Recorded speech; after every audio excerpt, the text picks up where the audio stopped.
നമസ്കാരം. ജമ്മു കാശ്മീരിലെ നിയന്ത്രണ രേഖയ്ക്ക് സമീപം ഉറി സെക്ടറിലെ ബുച്ചാർ മേഖലയിൽ അതിർത്തി കടന്ന് ഇന്ത്യയിലേക്ക് കടക്കാൻ ശ്രമിച്ച പാക് ഭീകരനെ ഇന്ത്യൻ സൈന്യവും ജമ്മു കാശ്മീർ പോലീസും ചേർന്ന് സംയുക്ത ഓപ്പറേഷനിൽ വധിച്ചു. വൻതോതിലുള്ള ആയുധശേഖരവുമായി എത്തിയ ഭീകരനെ വധിച്ചതിലൂടെ കാശ്മീർ താഴ്വരയിൽ നടക്കാൻ സാധ്യതയുണ്ടായിരുന്ന വലിയൊരു ചോരപ്പുഴയാണ് സുരക്ഷാ സേന ഒഴിവാക്കിയത്. കഴിഞ്ഞ കുറച്ചു ദിവസങ്ങളായി അതിർത്തിക്കപ്പുറത്ത് ഭീകരരുടെ നീക്കങ്ങൾ സജീവമാണെന്ന് ഇന്ത്യൻ രഹസ്യാന്വേഷണ വിഭാഗത്തിന് സൂചനകൾ ലഭിച്ചിരുന്നു. പ്രത്യേകിച്ച് ഉറി സെക്ടറിലെ ദുഷ്കരമായ പാതകളിലൂടെ നുഴഞ്ഞുകയറ്റം നടത്താൻ ലഷ്കർ-ഇ-തൊയ്ബ അല്ലെങ്കിൽ ജെയ്ഷെ മുഹമ്മദ് പോലുള്ള സംഘടനകൾ പദ്ധതിയിടുന്നതായും ജമ്മു കാശ്മീർ പോലീസിന് വിവരം ലഭിച്ചു.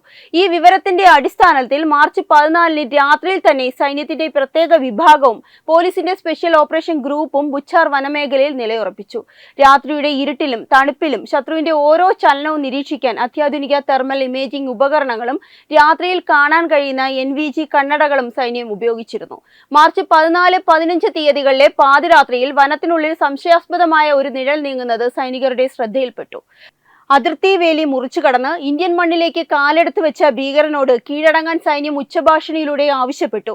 എന്നാൽ കീഴടങ്ങാൻ തയ്യാറല്ലാതിരുന്ന ഭീകരൻ കൈവശമുണ്ടായിരുന്ന അത്യാധുനിക തോക്കുകൾ ഉപയോഗിച്ച് സൈന്യത്തിന് നേരെ തുരുതുര വെടിയുതിർത്തു. വനത്തിന്റെ മറപറ്റി രക്ഷപ്പെടാൻ ശ്രമിച്ച ഭീകരനെ സൈന്യം തന്ത്രപരമായി വളഞ്ഞു. ഇരുഭാഗത്തു നിന്നും ശക്തമായ വെടിവെപ്പാണ് നടന്നത്. ഒടുവിൽ ഇന്ത്യൻ സൈന്യത്തിന്റെ കൃത്യമായ വെടിയുണ്ടകൾക്ക് മുന്നിൽ ഭീകരൻ വീണു. നേരം പുലർന്നപ്പോൾ നടത്തിയ തിരച്ചിലാണ് കൊല്ലപ്പെട്ടത് പാകിസ്ഥാൻ പൗരത്വമുള്ള ഭീകരനാണെന്ന് സ്ഥിരീകരിച്ചു.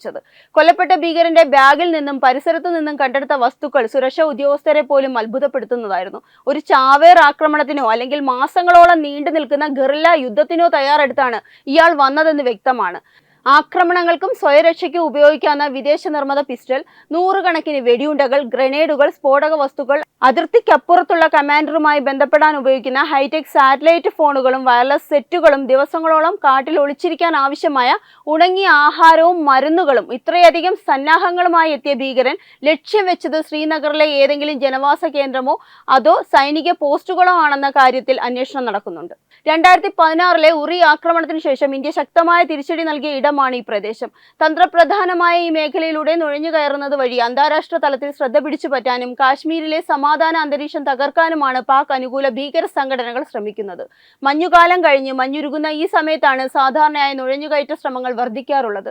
ഇത് മുൻകൂട്ടി കണ്ട സൈന്യം അതിർത്തിയിൽ ഓപ്പറേഷൻ സർപ്പശക്തി പോലുള്ള കർശന നിരീക്ഷണങ്ങളാണ് നടത്തിവരുന്നത്. ഭീകരനെ വധിച്ചെങ്കിലും ബുച്ചാർ മേഖലയിൽ ഇപ്പോഴും സൈനിക നടപടി അവസാനിച്ചിട്ടില്ല.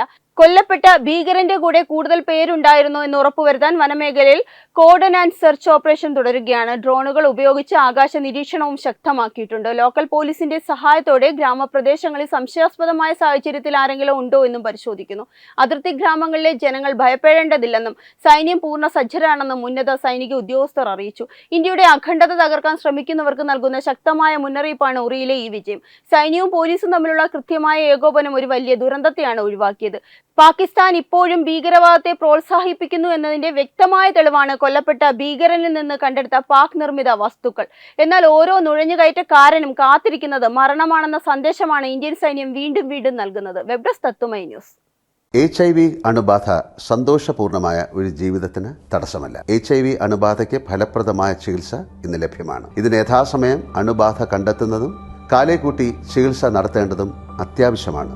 സൗജന്യമായ ചികിത്സയും മാർഗനിർദ്ദേശങ്ങളും സർക്കാർ ആശുപത്രികളിലെ ART അഥവാ ഉഷസ് കേന്ദ്രങ്ങളിൽ ലഭ്യമാണ്. ആരോഗ്യ സംരക്ഷണം ഓരോരുത്തരുടെയും ഉത്തരവാദിത്തമാണ്.